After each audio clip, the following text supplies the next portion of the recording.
Hey, salut, j'espère que tu vas bien et que 2021 a mieux commencé que 2020, donc je vous souhaite une très bonne année. Dans la dernière vidéo que j'ai postée en 2020, je vous ai dit que la première qui sortira en 2021, ce sera une vidéo où je vous parle des séries que j'ai vues en 2020, donc ce sera pas toutes les séries que j'ai vues parce que sinon il faudrait carrément 2 ans pour que je parle de toutes les séries que je regarde parce que je regarde tellement. Il y a même une personne qui m'a dit comment tu fais pour regarder autant de séries et la réponse c'est je me pose la même question parce que j'en ai aucune idée. Donc il faut savoir que durant le premier confinement j'ai pu regarder pas mal de séries parce que à ce moment là j'étais en année sabbatique, du coup en fait je n'avais rien à faire de mes journées, même si j'aurais aimé avoir quelque chose à faire de mes journées. Voilà, donc du coup j'ai regardé pas mal de séries, donc du coup j'ai pu me mettre à jour dans la reverse, du coup je ne parlerai pas de la reverse dans cette vidéo parce qu'il y a trop de séries. Et que voilà, si à part vous dire regardez toutes les séries de la reverse, je n'ai rien à dire. Du coup là en ce moment dans cette vidéo, pas en ce moment, mais dans cette vidéo je vais vous mettre des séries que j'ai commencé en 2020 où je me suis mis à jour en 2020.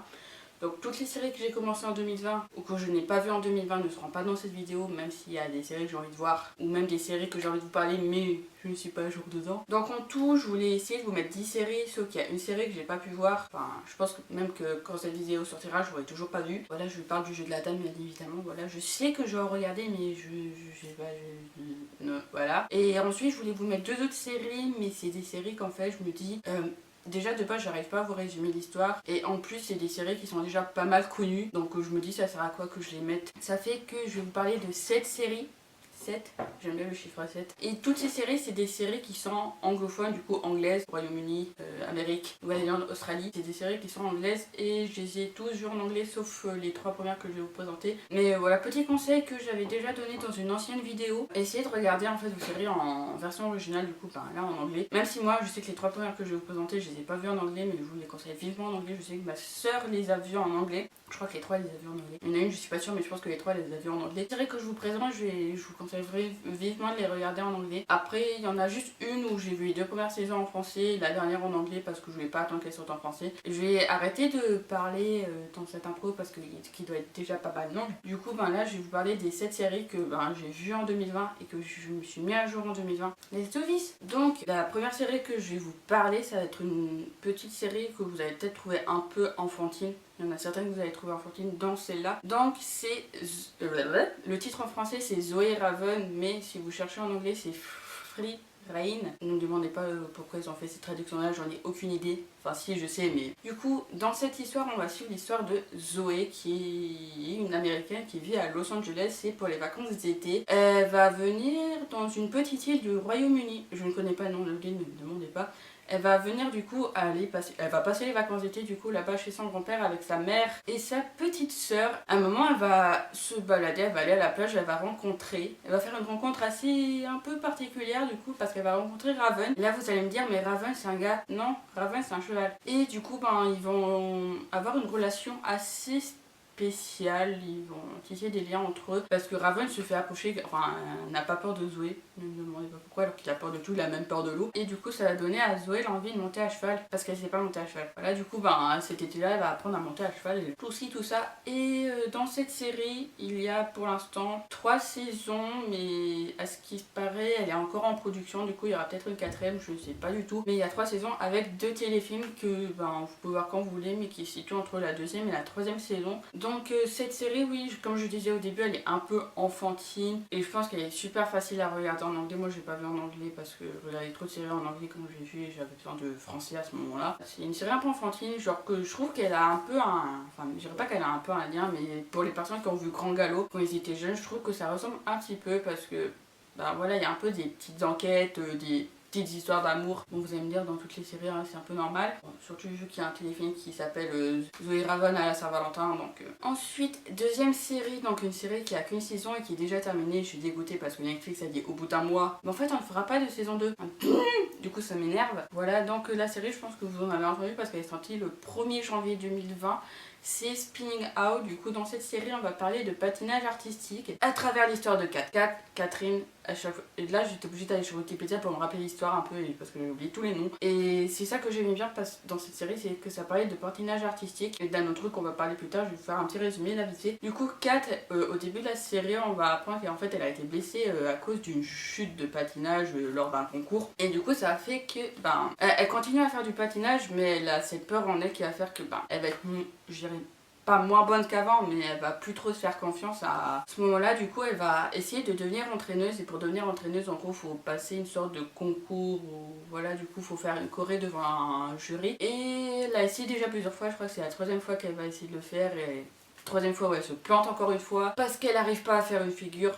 C'est une figure qui a causé sa chute durant la compétition, où voilà, on était où? Ah oui, et du coup, il y a un jour, il y a une personne. En plus, il faut savoir que c'est une soliste. Enfin, quand je dis soliste, quand elle concourait, elle était seule. Et il y a un jour, il y a une entraîneuse qui va venir la voir et qui va lui dire voilà, j'entraîne Justine, du coup, Justine qui est un patineur. Et il aurait besoin d'une nouvelle personne pour faire la danse de couple. Sauf que au début, elle va dire non, parce que voilà, c'est une soliste, elle sait pas danser à deux. Et elle va dire oui. Je sais plus si elle le dit rapidement, mais elle va dire oui. Là, j'ai dit que le début, après il y aura la suite, tout y continue, des histoires. Donc, comme je disais au début, quand j'ai expliqué cette série, c'est que ça parle de patinage artistique. Et j'ai pas vraiment vu de série de patinage artistique, voilà, donc si vous en avez, n'hésitez pas à m'en donner. Et je trouvais ça super important d'en parler. Et surtout qu'en fait, il parle également d'une maladie qu'on n'a pas parlé souvent, je trouve, celle de la bipolarité. Donc, je sais pas si c'est une maladie,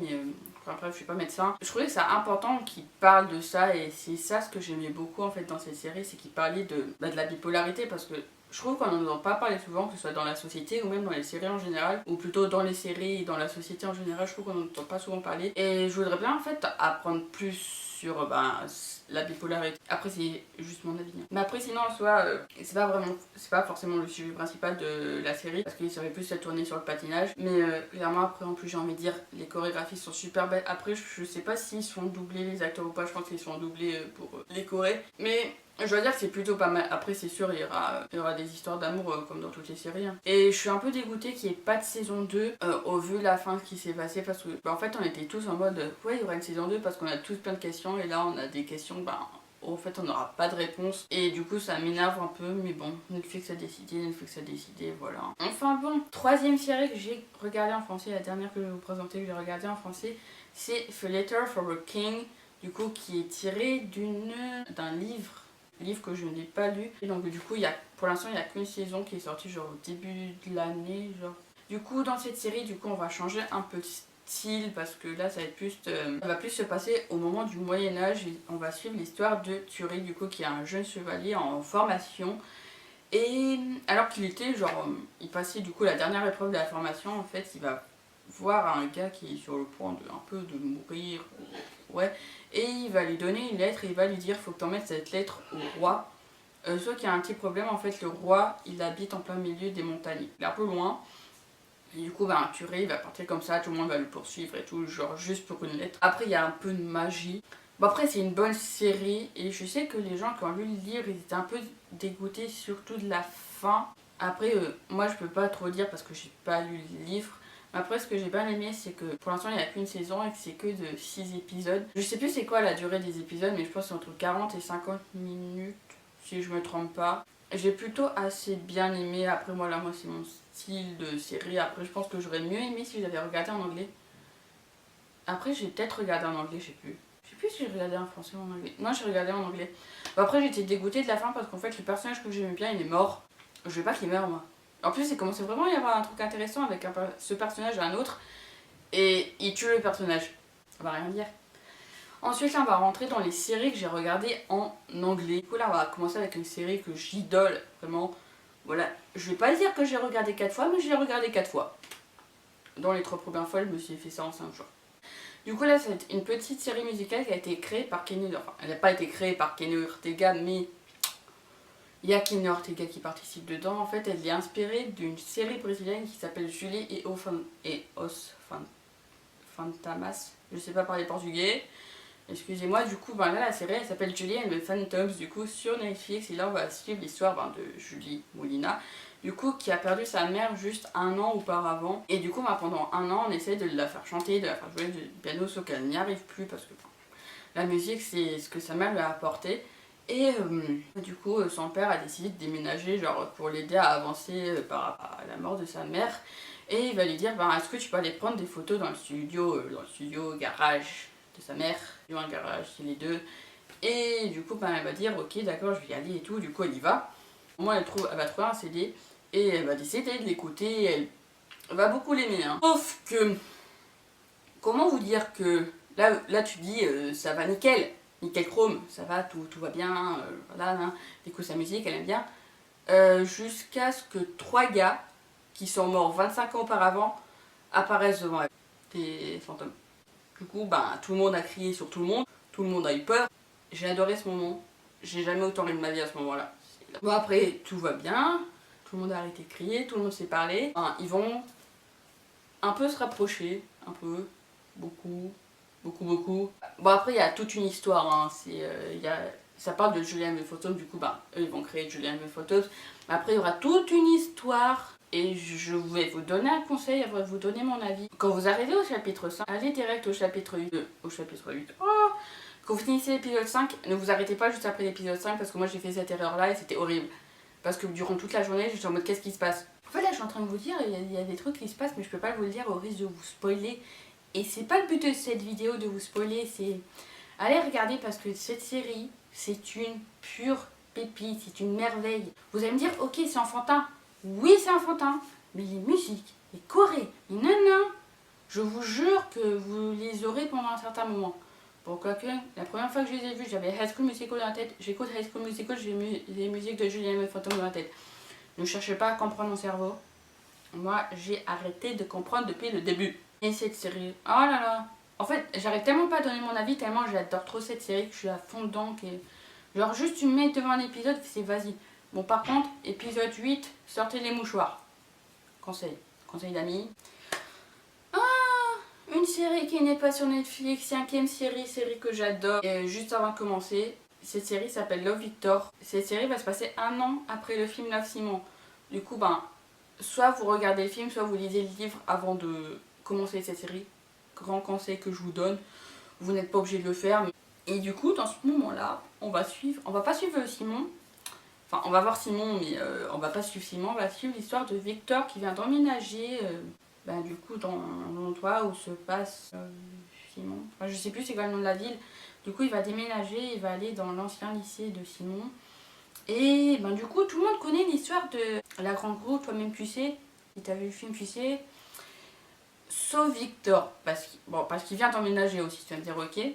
Il va entendre parler de cette histoire et du coup il va se chercher, beaucoup se chercher, jusqu'à ce qu'il dise qu'en fait qu'il est gay et qu'il est heureux comme ça.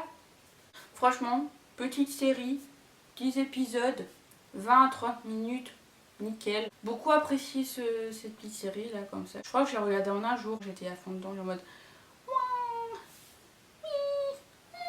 J'étais archi contente de cette série. De base, j'ai failli ne pas la regarder parce que je me suis dit que je vais avoir du mal à la trouver, mais au final...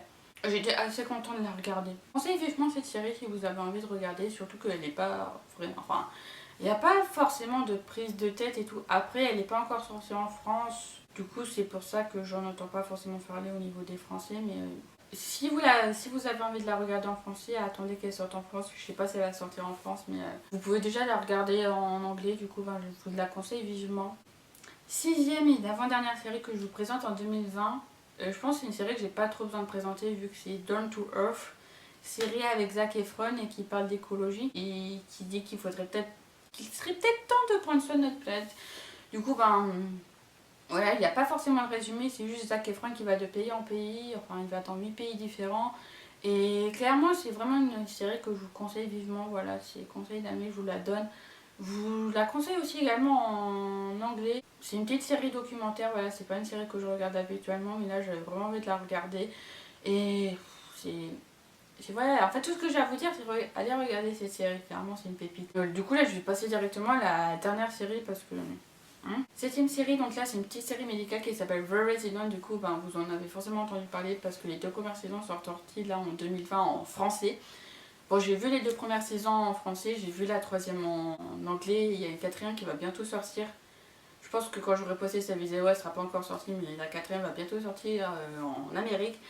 Du coup, comme je le disais, c'est une petite série médicale et normalement, je devrais vous dire, on va suivre l'histoire de Conrad, qui est un médecin un peu fou.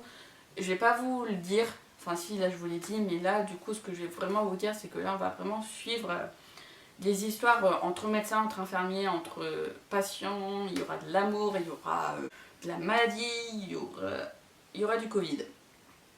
Un peu de Covid, je sais que dans la saison 3 il parle un peu de Covid, mais genre il y a 2 répliques sur le Covid. Saison 4, je sais pas du tout s'ils vont parler de Covid ou pas.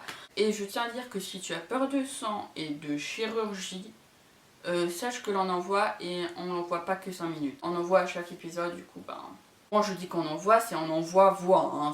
En plus de ça, c'est moi j'avais déjà essayé de regarder d'autres séries médicales avant, genre Doctor House, Urgence et tout, et à chaque fois je n'arrivais jamais à regarder.